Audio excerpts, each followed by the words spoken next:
వెలుతురు టీవీకి స్వాగతం. నేను సుమలత.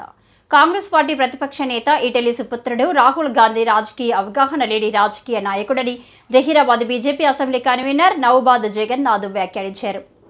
సంగారెడ్డి జిల్లా జహీరాబాద్ పట్టణంలో ప్రతిపక్ష నాయకుడు రాహుల్ గాంధీ హిందువులను ఉద్దేశించి చేసిన అనుచిత వ్యాఖ్యలను నిరసనగా Zaheerabad BJP assembly convener Naubad Jagannath ఆధ్వర్యంలో కాంగ్రెస్ పార్టీకి వ్యతిరేకంగా బీజేపీ నాయకులు రోడ్డుపై బైఠాయించి రాస్తారోకో నిర్వహించి రాహుల్ గాంధీ డౌన్ డౌన్ అనే నినాదంతో నిరసన కార్యక్రమం చేపట్టారు. అనంతరం పోలీసులు వారిని అరెస్టు చేసి పోలీస్ స్టేషన్కు తరలించారు. ఈ సందర్భంగా వారు మాట్లాడుతూ పార్లమెంటు ఎన్నికల్లో 100 సీట్లు కూడా గెలవని రాహుల్ గాంధీ భారతదేశంలోని 80 కోట్లకు పైగా ఉన్న హిందువుల మనోభావాలను దెబ్బతీసే విధంగా మాట్లాడాడని తీవ్రంగా ఖండించారు. రాహుల్ గాంధీ కేవలం మైనార్టీలను బుజ్జగించడానికి హిందువులను కించపరిచే విధంగా మాట్లాడడం జరిగిందని పేర్కొన్నారు. రాహుల్ గాంధీ వెంటనే పార్లమెంట్లో బేషరతుగా క్షమాపణ చెప్పాలని డిమాండ్ చేశారు. అలాగే పార్లమెంటు స్పీకర్ రాహుల్ గాంధీ యొక్క పార్లమెంటు సభ్యత్వాన్ని వెంటనే రద్దు చేసి సస్పెండ్ చేయాలని జహీరాబాద్ బీజేపీ నాయకుల తరపున డిమాండ్ చేస్తున్నామని తెలిపారు.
నిన్న ఏదైతే పార్లమెంట్లో కాంగ్రెస్ పార్టీ ప్రతిపక్ష నేత కాంగ్రెస్ పార్టీ రాజు ఈటెలి సుపుత్రుడు ఏమీ తెలియని అవగాహన లేని రాజకీయ నాయకుడు ఎవరైతే ఉన్నారు అంటే ఈ దేశంలో రాహుల్ గాంధీ గారే. రాహుల్ గాంధీ గారు తమకు అవగాహన లేకుండా ఈ ఎలక్షన్లో 543 సీట్లు ఉంటే కేవలము కాంగ్రెస్ పార్టీ రాహుల్ గాంధీ యొక్క సారథ్యంలో 99 సీట్లు కూడా 100 సీట్లు కూడా మించలేదు. అది వాళ్ళకి తెలివి ఉండాలి. సుమారు 241 సీట్లతో భారతీయ జనతా పార్టీ అధికారంలో ఎన్డీఏ గవర్నమెంట్ రావడం జీర్ణించుకొని పోయింది రాహుల్ గాంధీ. ఈరోజు నేను ఏదో చూపించాలి, భారత ప్రజాస్వామ్యమైనటువంటి ఏదైతే పార్లమెంట్ ఉందో అటువంటి ఒక పార్లమెంట్లో ఈ దేశంలో ఉన్న హిందువులు సుమారు 80 కోట్ల పైచిలకు హిందువుల యొక్క మనోభావాలను దెబ్బతీస్తూ ఈరోజు హిందువులు పనికి రాని వాళ్ళు, హిందువులు దేవి దేవతలు నడుస్తారు, అన్ని అబద్ధాలు చెప్తారు, అన్ని మోసాలు చేస్తారు అని చెప్పడము ఇది సూటిగా కాంగ్రెస్ పార్టీ యువరాజుని మనం అడుగుతున్నాం.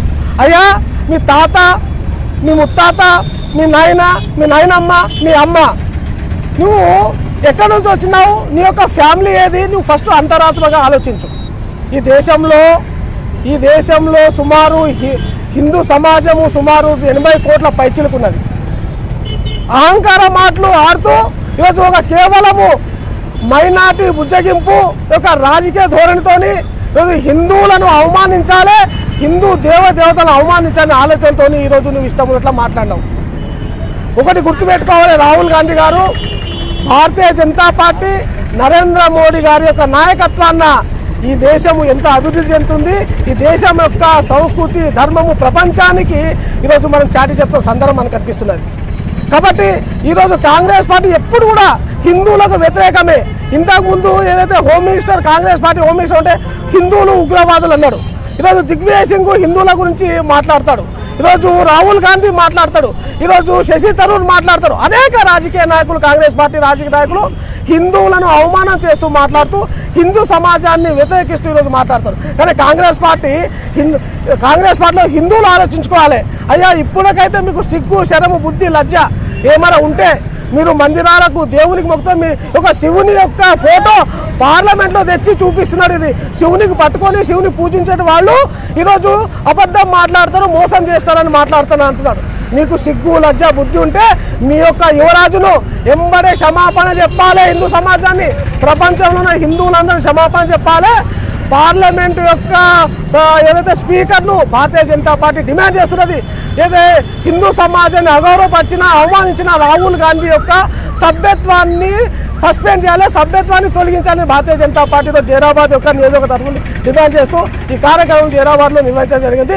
భారత్ మాతాకి భారత్ మాతాకి రాహుల్ గాంధీ హిందువులకు రాహుల్ గాంధీ క్షమాపణ చెప్పాలి, హిందువులకు రాహుల్ గాంధీ క్షమాపణ చెప్పాలి. భారత్